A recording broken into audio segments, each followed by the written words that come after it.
nakakaloka ka. Nalaman ko kay Direk Jeffrey Hidalgo na yung mga gusto kong jowain.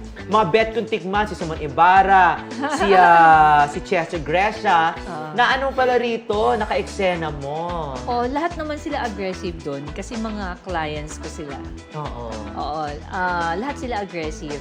Pero ang pinaka-favorite ka talagang na partner sa BMX is si Chester. Si Chester. Actually, I suggested him for this movie. Ganon? Yung sa role na yun. Oo.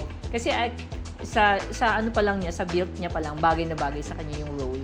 Na medyo rugged, yun. Yes. Kasi nakasama ko na siya sa Katas. And we had a very good review nung kami, yung kami nag-love scene doon. Kasi siya yung husband ko doon. Ang daming review na positive galing sa mga followers ko, sa fans ko.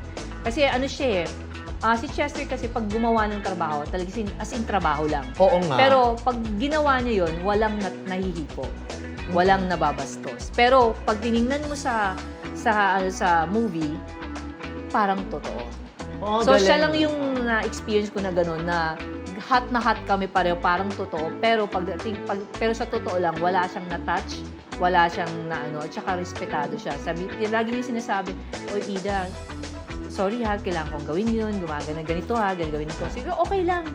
Pero hindi naman siya yung nagtatouch na halimbawa sa baba, yun. Hindi niya tinatouch sa gilid lang. So very siya, gentle. Gilid sa dito ba or dito sa harap? Kahit sa ang part, siya, hindi talaga yung hawak doon, hindi. Nakadaya palagi. Oo. Pero kumbaga, nakadantay lang pero hindi nakadikit. Oo, ang galing nga. Tapos pag ang daming naka-appreciate kasi yung love scene yung bed scene namin is parang totoo talaga kasi aggressive, yung emotion, yung mukha, ganyan.